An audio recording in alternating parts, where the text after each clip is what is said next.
नमस्कार साथियों, आप सभी का एक बार पुनः हमारे YouTube चैनल पे स्वागत है।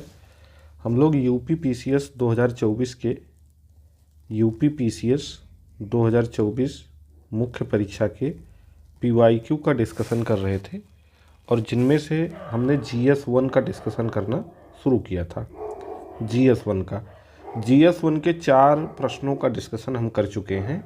आज हम 5वें प्रश्न का डिस्कशन करने वाले हैं और सेक्शन ए बी करके जो आता है तो उसमें सेक्शन ए में शॉर्ट आंसर टाइप क्वेश्चन होते हैं जिनका जवाब हमको 125 शब्दों में देना होता है और सेक्शन बी में लॉन्ग आंसर टाइप क्वेश्चन होते हैं जिनका जवाब हमको 200 शब्दों में देना होता है। 125 वाला 8 अंक का होता है और 200 अंकों वाला 12 अंक का होता है। तो अभी फ़िलहाल हम 125 शब्दों वाले प्रश्नों का ही डिस्कशन कर रहे हैं। तो 5वां प्रश्न जो है हमारे GS1 से आया हुआ है कि ग्रामीण समाज के विकास में महिला संगठनों के योगदान का वर्णन कीजिए। देखिए, ग्रामीण समाज या भारतीय समाज, उसके विभिन्न संगठन, महिलाओं की भूमिका, ये सब हमारे सिलेबस में है, इसीलिए ये क्वेश्चन हमसे पूछा गया है। तो ग्रामीण समाज के विकास में महिला संगठनों की भूमिका की चर्चा हमको करनी है, वर्णन करने के लिए कह रहा है। ठीक है, वर्णन करने का मतलब डिस्क्राइब करना है, बताना है उनकी भूमिका को। तो देखिए, महिला संगठनों की भूमिका ग्रामीण समाज में क्या रही है, ये आज से ही नहीं है। ठीक है, महिला संगठनों का निर्माण कह लीजिए कि आज़ादी के समय से ही हुआ है। आज़ादी के समय से ही तमाम महिला संगठनों ने अलग अलग तरीके से आज़ादी की लड़ाई में अपना योगदान दिया, ग्रामीण समाज को जागरूक किया, ग्रामीण समाज को शिक्षित किया। और आज भी हम देख रहे हैं कि तमाम संगठन जो है महिलाओं के सक्रिय हैं, जो ग्रामीण समाज को राजनीतिक रूप से मतलब शिक्षित कर रहे हैं, जागरूक कर रहे हैं, कौशल का विकास कर रहे हैं, वित्तीय रूप से सहयोग कर रहे हैं। ठीक है, और स्वास्थ्य की देखभाल कर रहे हैं। तो यही सब हमको समेट करके इस उत्तर में लिखना है। तो इसका पहले प्रकार से हम कैसे इस प्रश्न का जवाब दे सकते हैं वो हमने देने की कोशिश की है।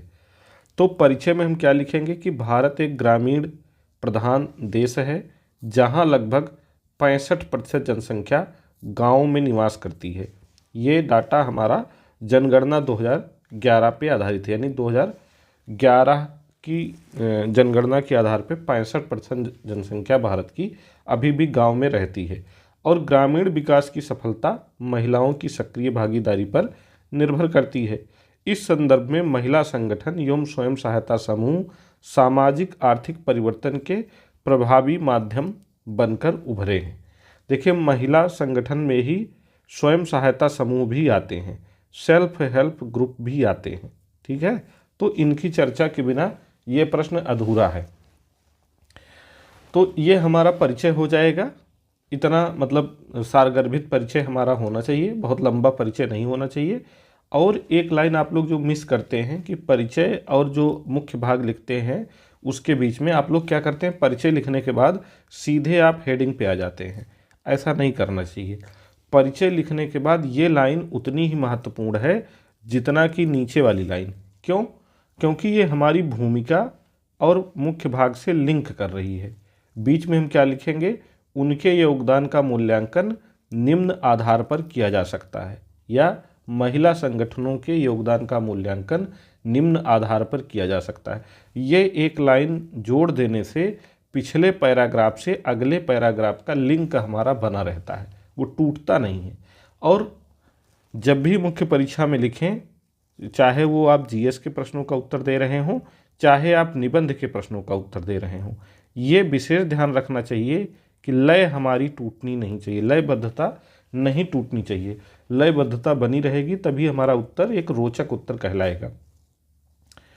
तो कौन कौन से आधार हैं? पहला आधार है आर्थिक सशक्तिकरण में महिला संगठनों की क्या भूमिका रही है। तो सूक्ष्म वित्त एवं आजीविका सृजन से महिला संगठनों ने आत्मनिर्भर बनाया है।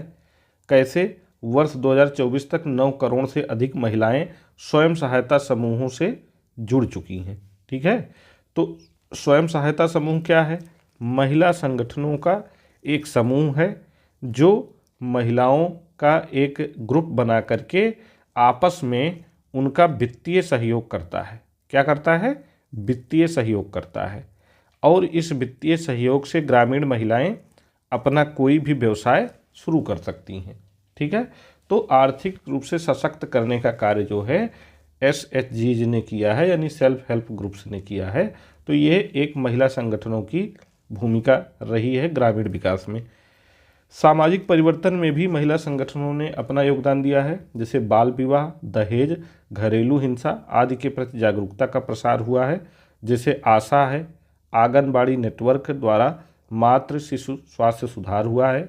स्वच्छ भारत मिशन को सफल बनाने में भी महिलाओं की अग्रणी भूमिका रही है। शिक्षा एवं स्वास्थ्य की बात करें तो किशोरी शिक्षा, पोषण अभियान आदि के माध्यम से स्कूल ड्रॉप आउट में कमी आई है। संस्थागत प्रसव में वृद्धि हुई है। हमारा नेशनल फैमिली हेल्थ सर्वे जो पाँचवें दौर का, खुद ही कह रहा है कि इससे स्कूल ड्रॉप आउट में कमी आई है। पोषण अभियान और किशोरी शिक्षा से क्या हुआ है कि 88% तक की वृद्धि देखी गई है संस्थागत प्रसव में। ठीक है, तो ये एक महिला संगठनों की बड़ी भूमिका है। ठीक, इसके बाद क्या है? स्थानीय शासन में भागीदारी बढ़ी है। जैसे 73वें संशोधन अधिनियम के संदर्भ में जागरूकता का प्रसार किया गया है। कई राज्यों में 50% से अधिक महिला प्रतिनिधित्व भी बढ़ा है। ठीक, पर्यावरण एवं सतत विकास, इसमें क्या है? विभिन्न अभियानों के माध्यम से जल संरक्षण, जैविक खेती के जागरूकता कार्यक्रम, जैसे राजस्थान की पानी पंचायत पहल है, झारखंड की वन सखी पहल है। इसमें मतलब इस तरीके से पर्यावरण संरक्षण में भी महिला संगठनों ने अपना योगदान दिया है। तो ये 4-5 पॉइंट हम लिखेंगे कि महिला संगठनों का क्या क्या योगदान रहा है ग्रामीण विकास में, और उसके बाद फिर हम निष्कर्ष लिखेंगे। निष्कर्ष भी हमारा उतना ही प्रभावी होना चाहिए जितना कि हमारा परिचय और मुख्य भाग। निष्कर्ष को कभी भी इग्नोर नहीं करना चाहिए, नहीं तो हमारा उत्तर प्रभावी उत्तर नहीं कहलाएगा। और एक चीज़ जान लीजिए कि अगर आपको अच्छी रैंक चाहिए, अच्छे मार्क चाहिए, मेंस क्वालिफाई करना है, तो आप केवल कॉपी भरकर नहीं लिख सकते हैं, बल्कि उसमें डाटा और फैक्ट का पर्याप्त समावेश होना चाहिए।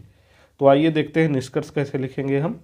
निष्कर्षतः महिला संगठन ग्रामीण समाज में केवल आर्थिक परिवर्तन के वाहक नहीं, बल्कि सामाजिक न्याय, लोकतांत्रिक भागीदारी और सतत विकास के स्तंभ बन चुके हैं। यदि इन्हें इसी प्रकार तकनीकी सहायता, बाजार संपर्क और नीति समर्थन मिलता रहा तो ये आत्मनिर्भर भारत के ग्रामीण आधार को और दृढ़ कर सकते हैं। ठीक है, ये हमारा एक संतुलित निष्कर्ष हो गया। तो ये पहले प्रकार से आप इस प्रश्न का उत्तर दे सकते थे। दूसरा प्रकार क्या है इसका? दूसरा तरीका क्या है? दूसरा तरीका भी हम देख लेते हैं। दूसरे तरीके में जब हम परिचय लिखेंगे तो लिखेंगे राष्ट्रीय आंदोलन के समय विभिन्न सुधार अभियानों से लेकर आधुनिक सेल्फ हेल्प ग्रुप SHGs तक महिला संगठनों ने ग्रामीण विकास और जन आधारित लोकतंत्र में परिवर्तन के एजेंट के रूप में कार्य किया है। यानी सकारात्मक परिवर्तन में मुख्य अभिकर्ता बनकर जो है उभरे हैं ये महिला संगठन। उनके विभिन्न योगदानों को निम्न आधार पर समझा जा सकता है। कैसे? महिला सशक्तिकरण और जागरूकता में उनके योगदान हम देखेंगे। सबसे पहले तो महिलाओं की शिक्षा और साक्षरता में इन्होंने अपना योगदान दिया है। जैसे भारत ज्ञान विज्ञान समिति एक महिला संगठन है, इसने महिला साक्षरता को बढ़ावा दिया है। इसी प्रकार सामाजिक सुधार और जागरूकता, जैसे ऑल इंडिया वुमेन्स कॉन्फ्रेंस 1927 की स्थापना की गई थी। इसने संपत्ति के अधिकारों एवं बाल विवाह के उन्मूलन की वकालत की थी। ठीक है, ऑल इंडिया वुमेन्स कॉन्फ्रेंस 1927 जो बना था, इसने क्या किया था? संपत्ति के अधिकारों एवं बाल विवाह के उन्मूलन की वकालत की थी। ऐतिहासिक समय में राजनीतिक सहभागिता में वृद्धि, जैसे प्रिया एक NGO है, इसने निर्वाचित ग्रामीण महिला प्रतिनिधियों को प्रशिक्षण देने का बीड़ा उठाया है। ठीक है, प्रिया एक महिला सहभागिता संगठन है। इसके अलावा आर्थिक और सामुदायिक विकास में कैसे योगदान दिया है?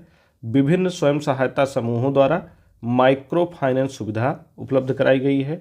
जिससे क्या हुआ है, स्वयं सहायता बैंक लिंकेज कार्यक्रम 1992 में चलाया गया।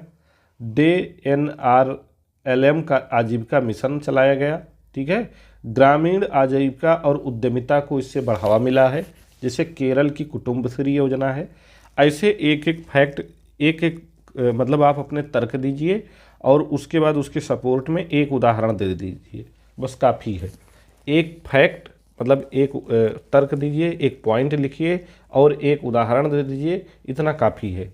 ठीक है, क्योंकि हमको उत्तर किस में देना है, 125 शब्दों में देना है।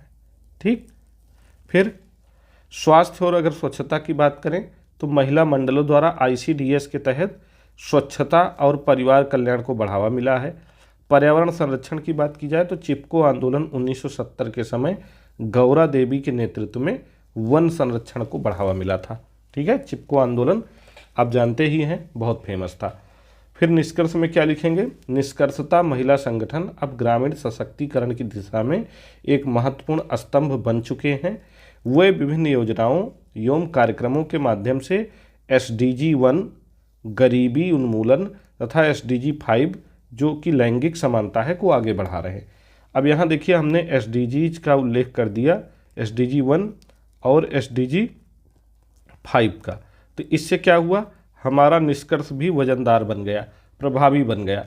तो कोशिश करें कि जब आप जो है इस तरीके के प्रश्नों का उत्तर दे रहे हों तो परिचय में भी कम से कम एक डाटा डाल दें, कम से कम एक फैक्ट या डाटा डाल दें।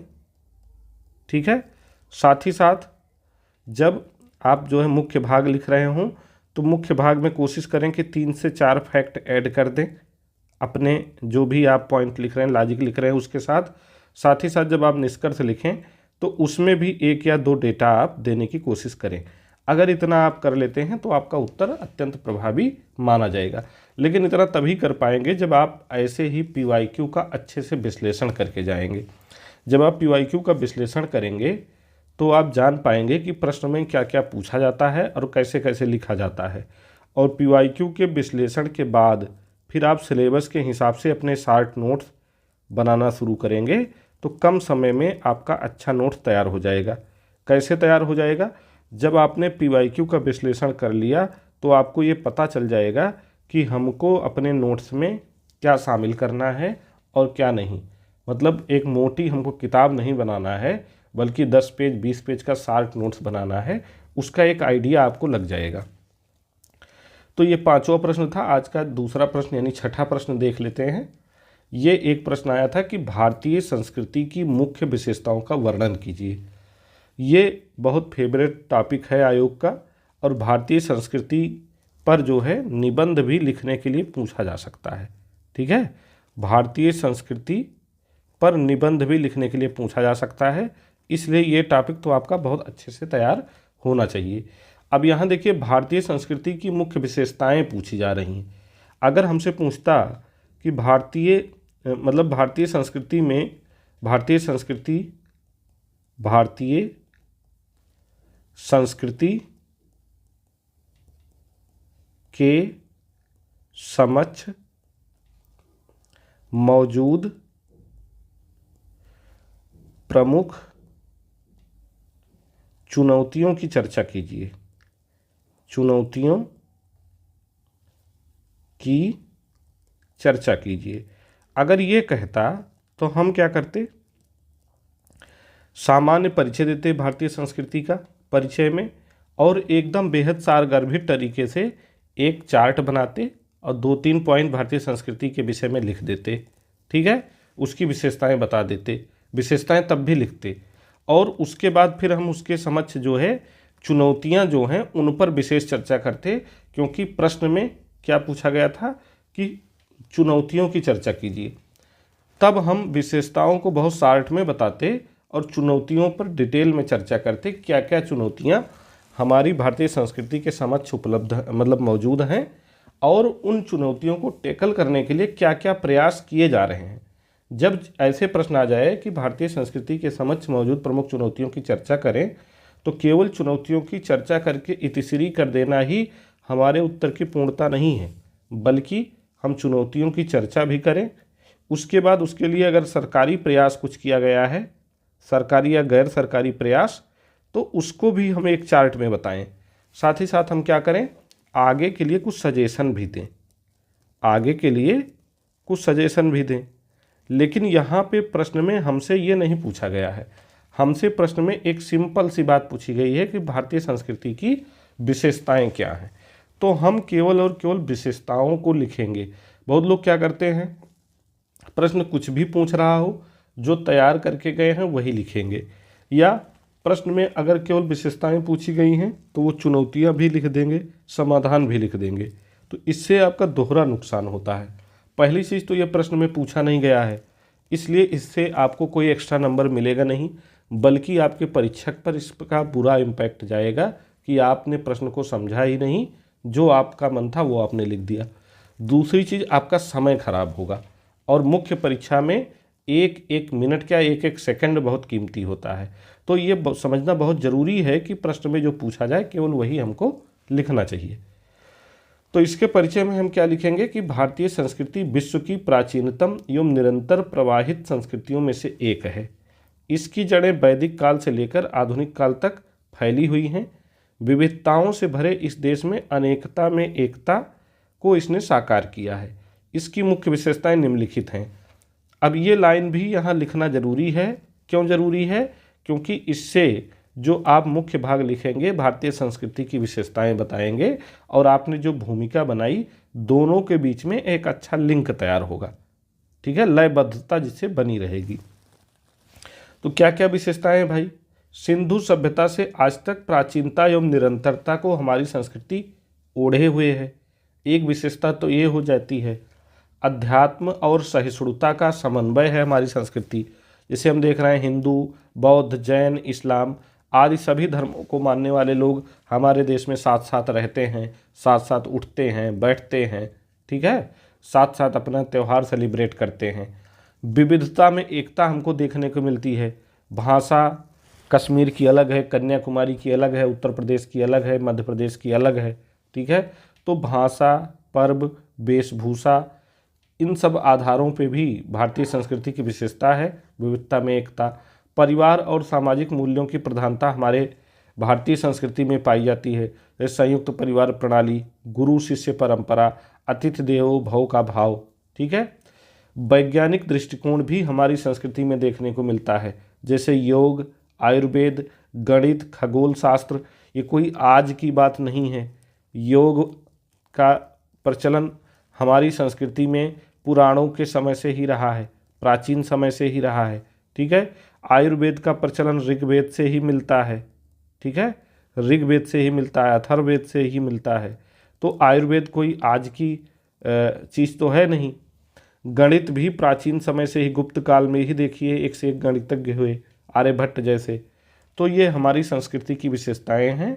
इनको हम मतलब कितने पॉइंट हमने लिखे? 1 2 3 4 5। तो 4 से 5 पॉइंट हम क्या करेंगे, अपनी संस्कृति की विशेषताएं बताने में लिखेंगे। और विशेषताएं बताते समय हम कम से कम 1 या 2 उदाहरण भी जोड़ेंगे, तभी हमारा उत्तर प्रभावी माना जाएगा। फिर निष्कर्ष लिख देंगे कि निष्कर्षतः भारतीय संस्कृति केवल परंपराओं का संग्रह नहीं, बल्कि एक जीवंत, समन्वयात्मक, मूल्य आधारित जीवन दर्शन है। यही कारण है कि वैश्वीकरण और AI के आधुनिक दौर में भी हमारी संस्कृति अक्षुण्ण बनी हुई है, ठीक है। अब दूसरे टाइप से हम कैसे लिखेंगे? दूसरे टाइप में जब हम लिखेंगे तो भारतीय संस्कृति दुनिया की प्राचीनतम एवं सर्वाधिक विविध संस्कृतियों में से एक है, जो सामाजिक, दार्शनिक और कलात्मक विकास के सदियों के प्रवाह में विकसित हुई है। यह निरंतरता, अनुकूलता और अनेकता में एकता का समन्वय प्रस्तुत करती है। और इसकी मुख्य विशेषताएं क्या क्या हैं? इसका दृष्टिकोण सहिष्णुता वाला है। इसे भारतीय संस्कृति प्राचीन समय से ही आध्यात्मिकता और सहिष्णुता का समन्वय प्रस्तुत करती है। मौर्य समाज अशोक द्वारा धम्म के माध्यम से, यानी मौर्य समाज नहीं, यहाँ सम्राट रहेगा, मौर्य सम्राट अशोक द्वारा धम्म के माध्यम से सहिष्णुता का संदेश दिया गया, ठीक है। बहुत बढ़िया उदाहरण इसमें आप लिख सकते हैं कि वसुधैव कुटुंबकम वाले लोग हैं हम। प्राचीन समय से ही वसुधैव कुटुंबकम की भावना हमारे संस्कृति का मूल है, मूल तत्व है। ठीक है। विविधता में एकता देखने को मिलती है। होली, दिवाली, ईद आदि हम सभी साथ मिलकर मनाते हैं। संयुक्त परिवार एवं सामाजिक सद्भाव देखने को मिलता है। पर्यावरणीय नैतिकता हमारे यहाँ एक टॉपिक भी ये भी पूछा जाता है आजकल बहुत ज़्यादा कि पर्यावरणीय नैतिकता क्या है, ये इथिक्स का टॉपिक है। तो अगर आप इसको यहाँ जोड़कर लिख देंगे तो इसमें भी आपको अच्छे अंक मिलेंगे। जैसे वैदिक विचार ही हमारा है कि पृथ्वी हमारी माता है, तो हम पर्यावरणीय नैतिकता को भी मानने वाले लोग हैं। चिपको आंदोलन के समय प्राकृतिक सामंजस्य आदि इसमें हमको देखने को मिला था। इसके अलावा कलात्मक परंपरा जैसे एलोरा, अजंता गुफाएं, खजुराहो मंदिर, भरतनाट्यम नृत्य जैसी अद्भुत कलाएं भी जो है हमारी संस्कृति में देखने को मिलती हैं। तो निष्कर्ष रूप से भारतीय संस्कृति, निष्कर्षता यहाँ लिखना है, निष्कर्षता भारतीय संस्कृति एक जीवित सभ्यता का प्रतिनिधित्व करती है। यह प्राचीन होते हुए भी प्रगतिशील है, आध्यात्मिक होते हुए भी तर्कसंगत है और यह सही मायनों में संवैधानिक आदर्श एवं सतत विकास लक्ष्यों को साकार करती है। ठीक है। संवैधानिक आदर्श हमारे क्या हैं? जो नीति निर्देशक तत्वों में बताए गए हैं उनको ये फॉलो अप करती है। ठीक है। संवैधानिक आदर्शों को, साथ ही जो SDGs हैं हमारे सतत विकास लक्ष्य हैं, उनका पोषण भी हमारी संस्कृति करती है। इतना अगर आप लिख देंगे, दो प्रकार से दोनों प्रश्नों के उत्तर हमने बताए, तो इसको अगर किसी भी तरीके से आप लिखेंगे, चाहे पहले प्रकार से चाहे दूसरे प्रकार से, तो आपको परीक्षा में निश्चित रूप से अच्छे अंक प्राप्त होंगे। तो आप इस वीडियो को देखिए, समझिए, जानिए और लिखने की कोशिश कीजिए। साथ ही अगर पसंद आया हो तो लाइक कर दीजिएगा और कुछ कमेंट कर दीजिएगा ताकि हमें भी थोड़ा सा इसका इनकरेजमेंट मिलता रहे। धन्यवाद।